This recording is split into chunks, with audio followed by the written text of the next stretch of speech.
Assalamualaikum warahmatullahi wabarakatuh. Waalaikumsalam warahmatullahi wabarakatuh. Perkenalkan, saya Anika Najwa dan rekan saya Ariel Julius Pratama. kami dari kelompok 1 ingin mempresentasikan hasil diskusi kami mengenai Sejarah pemikiran manusia tentang Tuhan.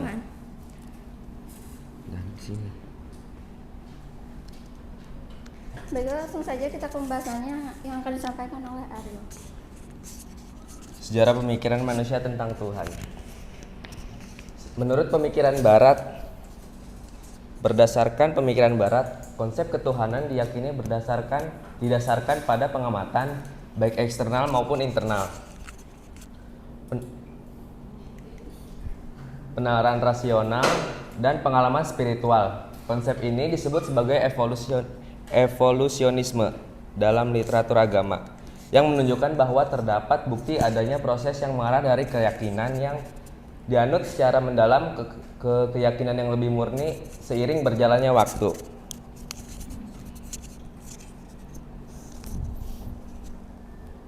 Menurut teori evolusionisme, proses perkembangan tentang Tuhan dibagi menjadi 5. Yang pertama ada dinamisme, politeisme, animisme, henoteisme, dan monoteisme.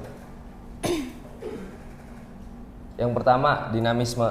Dalam kepercayaan dinamisme, manusia percaya bahwa ada kekuatan gaib yang mempengaruhi kehidupan sehari-hari. Kekuatan ini terdapat dalam benda-benda dan memiliki pengaruh positif atau negatif terhadap manusia. Meskipun kekuatan ini tidak dapat dilihat atau didengar, namun pengaruhnya masih dapat dirasakan. Dinamisme. Selanjutnya, animisme. Dalam kepercayaan animisme, roh dianggap sebagai sesuatu yang aktif dan selalu hidup, memiliki kebutuhan yang harus dipenuhi oleh manusia. Oleh karena itu, manusia harus menyediakan sesaji hidangan yang sesuai dengan saran dari dukun untuk memenuhi kebutuhan roh tersebut. Selanjutnya, politeisme. Menurut politeisme, dalam kepercayaan politeisme, terdapat banyak dewa yang dipuja dan diberikan sanjungan. Setiap dewa mempunyai tugas dan kekuasaan tertentu sesuai dengan bidangnya, seperti cahaya, udara, dan angin. Namun, pola pikir ini dianggap usang dan tidak memberikan kepuasan karena terlalu banyak dewa yang dipuja. Henoteisme. Menurut kepercayaan henoteisme, mereka mengakui adanya satu Tuhan untuk satu bangsa, namun masih mengakui keberadaan Tuhan dari bangsa lain. Hal ini terjadi karena pola pikir manusia yang semakin definitif dan terfokus pada dewa-dewa yang diakui.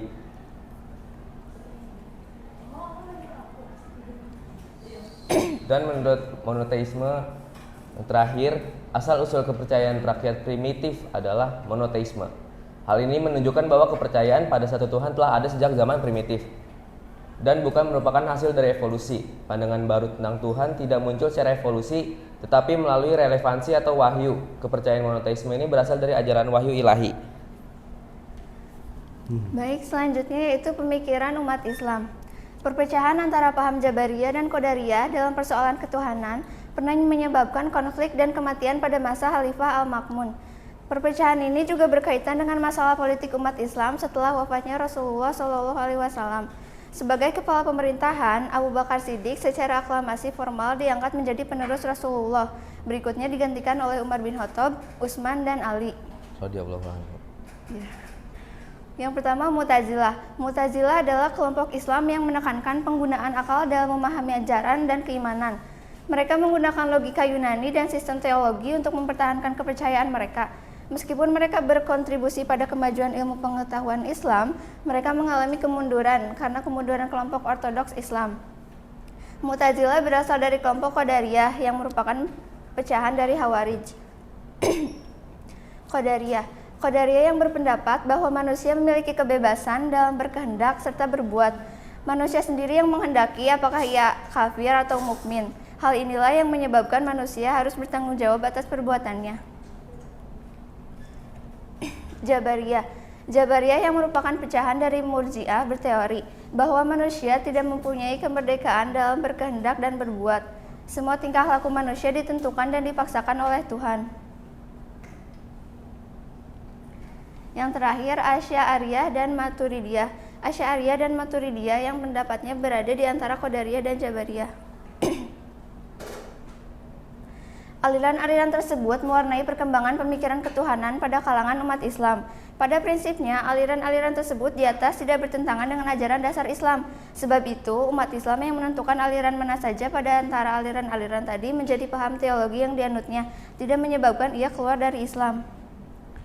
Menghadapi situasi dan perkembangan ilmu pengetahuan saat ini, umat Islam perlu mengadakan koreksi ilmu berdasarkan Al-Quran serta Sunnah Rasulullah SAW tanpa pengaruh kepentingan politik tertentu. Di antara aliran-aliran tersebut yang lebih bisa menunjang perkembangan ilmu pengetahuan serta meningkatkan pandangan hidup kerja adalah aliran Qadar. Sekian presentasi dari kami. Apakah ada yang ingin ditanyakan?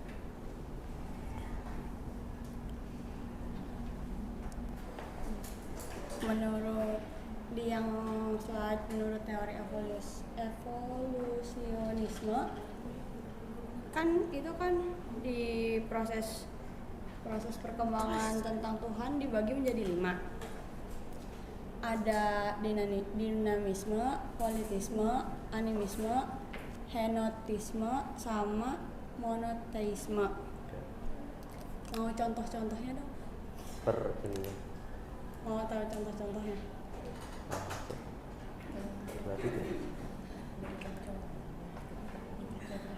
Oke, sekian, terima kasih. Oke. Izin memperkenalkan diri, nama saya Siska Audia Afmi. Izin bertanya, kan tadi kan ada teori animisme sama dinamisme. Nah itu kan sama-sama kayak menyembah yang goib sama roh gitu kan. Nah itu cara membedain keduanya gimana? Makasih. Saya Marina Feriska ingin bertanya. Yang dijelaskan oleh Anika dan Ariel tadi adalah kepercayaan yang dianut oleh bangsa Barat. Sedangkan yang di Indonesia belum ada penjelasannya. Dan tolong sebutkan dimulai dari mana kepercayaan yang dianut oleh orang-orang Indonesia. Terima kasih. Nama saya Nazwa Zaratunisa. Pertanyaannya, apa bedanya Tuhan dan konsep ketuhanan?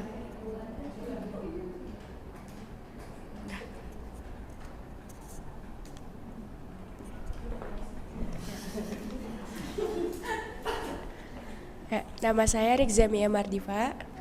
Izin bertanya, menurut pandangan kalian sendiri, pemikiran tentang Tuhan itu seperti apa? Tentang Tuhan itu seperti apa? Terima kasih. Assalamualaikum warahmatullahi wabarakatuh. Perkenalkan, nama saya Syabira Sifal Rusna dari kelompok 10. Untuk kelompok 1 tuh saya ingin bertanya tentang bagaimana sih pandangan umat Islam terhadap sifat-sifat ketuhanan. Sifat-sifat ketuhanan itu kan setahu saya kan ada, tapi itu apa aja menurut pandangan dari umat Islam? Makasih. Nama saya Dini Dwi Alia Rahma. Tadi kan di dalam pemikiran umat Islam ada pemikiran Jabariyah, dan di situ dijelaskan Jabariyah merupakan pecahan dari Murji'ah. Saya ingin menanyakan mengapa Jabariyah bisa memisahkan diri dari pemikiran Murji'ah. Terima kasih. Dari si Wulan, pertanyaannya berikan contoh-contoh mengenai teori evolusionisme ini dari dinamisme, politeisme, animisme, henoteisme, dan monoteisme. Yang pertama, dinamisme. Contohnya dari sini, manusia percaya bahwa ada kekuatan gaib yang memengaruhi kehidupan sehari-hari. Kepercayaan terhadap benda-benda di sekitar. Contohnya seperti bisa berupa api, air, pohon, binatang, bebatuan. Mereka percaya ada kekuatan gaib di dalamnya. Yang kedua, animisme. Dalam kepercayaan animisme, roh sebagai sesuatu yang aktif dan selalu hidup. Kepada seperti contohnya, roh yang mendiami semua benda seperti sungai, gunung, tempat, dan sebagainya. Yang ketiga, politeisme. Terdapat banyak dewa yang dipuja dan diberikan sanjungan. Politeisme adalah bentuk kepercayaan mengakui adanya lebih dari satu Tuhan atau menyembah dewa. Jadi mereka menyembah lebih dari satu Tuhan atau dewa, seperti dewa-dewa Yunani. Yang selanjutnya henoteisme. Mereka mengakui adanya satu Tuhan untuk satu bangsa, namun masih mengakui keberadaan Tuhan dari bangsa lain. Jadi mereka mengakui satu Tuhan untuk satu bangsa, tapi tidak memungkiri akan keberadaan dewa-dewa lainnya. Yang terakhir, monoteisme, kepercayaan terhadap satu Tuhan. Monoteisme mencirikan tradisi agama-agama seperti Yudaisme, Kristen, dan Islam. Pertanyaan Siska, cara membedakan aliran dinamisme dan animisme. Dan dinamisme adalah keyakinan terhadap suatu kekuatan yang berada dalam zat, suatu benda, dan diyakini mampu memberikan suatu manfaat dan mara bahaya. Sedangkan animisme adalah paham atau keyakinan bahwa roh atau jiwa ada pada benda-benda tertentu, tidak hanya sebatas ada pada makhluk hidup. Asal mula aliran kepercayaan di Indonesia yang kita tahu berawal dari datangnya pengaruh asing yang masuk ke bumi pertiwi pada abad kedua. Masuknya kepercayaan tersebut dibawa oleh para pedagang yang singgah di Indonesia serta pengaruh pemerintah kolonial Belanda. Yang keempat, menjawab pertanyaan Nazwa. Pertanyaannya, apa bedanya Tuhan dan konsep ketuhanan?